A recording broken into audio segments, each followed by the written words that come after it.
You will never be good enough for everybody. And yan po yung totoo. Pag-usapan po natin yan. I am Victoria.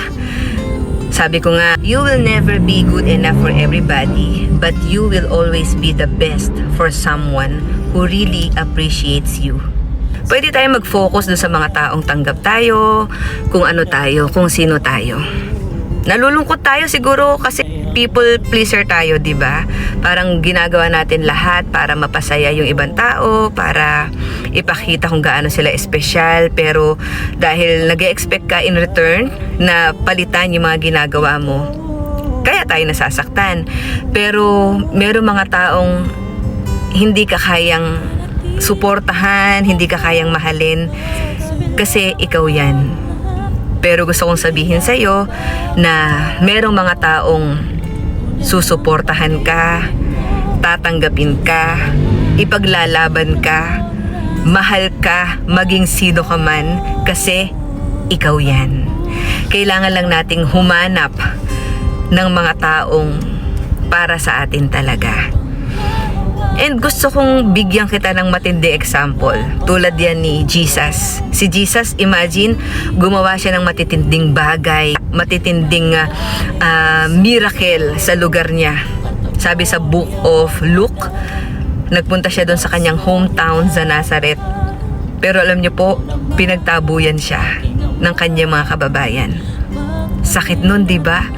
So kung naramdaman mo yung masaktan ka, naramdaman din ni Jesus yan. Pero si Jesus na nasaktan, nag-alay ng buhay para sa iyo at sa akin. Alam niyo ang ginawa niya?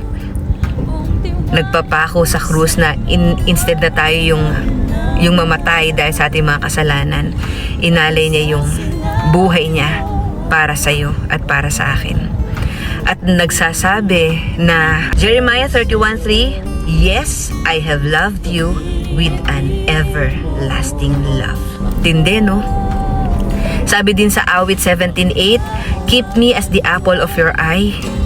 Hide me in the shadow of your wings. Pag sinabing apple of the eye, ibig sabihin special ka. 'Di ba? Mahal ka. Ito yung Diyos na nagsasabi sa iyo, nangangako sa iyo. Apple of the eye ka ng ating Panginoon. Kung sa tingin mo sa iba, hindi mo nararamdaman na pinahahalagahan ka, hindi mo nararamdaman na mahal ka. Pero merong Diyos na lumikha sa iyo. Merong Diyos na nag-alay ng buhay para sa iyo. Merong Diyos na laging handa na pakinggan ka, na tulungan ka kung lalapit ka sa Kanya. Okay lang yan. Naiintindihan kita. Gusto kitang ipanalangin? Tara. Panginoon, sa oras na ito, idinadalain ko po sa iyo yung tao na nakikinig sa akin, nanonood sa akin.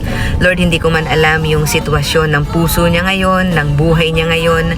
Pwedeng, Lord, na sabihin niya na napapagod siya sa kanyang sitwasyon, sa pinagdadaanan niya, na parang nababaliwala lahat ng ginagawa niya, lahat ng effort niya para sa mga taong mahal niya, na hindi ito na-appreciate. Pero Lord, alam ko na nakikita mo naman yun.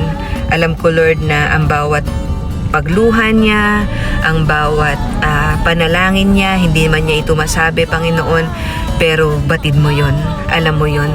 And sa oras na to, Lord God, I pray na i-comfort mo po siya, yakapin mo po siya, at iparanas mo ang iyong kapangyarihan sa buhay niya, na darating yung time, Lord, na marirealize ng mga tao na kung gaano siya merong mabuting puso, or kung hindi man, Panginoon, ikaw na po yung bahalang gumante para sa kanya. Ibig sabihin, Lord, iparanas mo sa kanya yung pagmamahal na ibinigay niya sa ibang tao ay hindi nasasayang, kasi Lord, nakikita mo po ito. And salamat, Lord God. Alam ko na may plano ka sa buhay niya. Tulungan mo po siya, Lord, na magtiwala sa iyo. Tulungan niyo po siya, Panginoon, na iasa ang buhay niya sa iyo. Salamat po, O Diyos. Sa iyo po ang papuri at pagsamba. Sa pangalan mo lamang, Jesus. Amen. I am Blessed Victoria. I am forever blessed, and so are you. Bye, guys.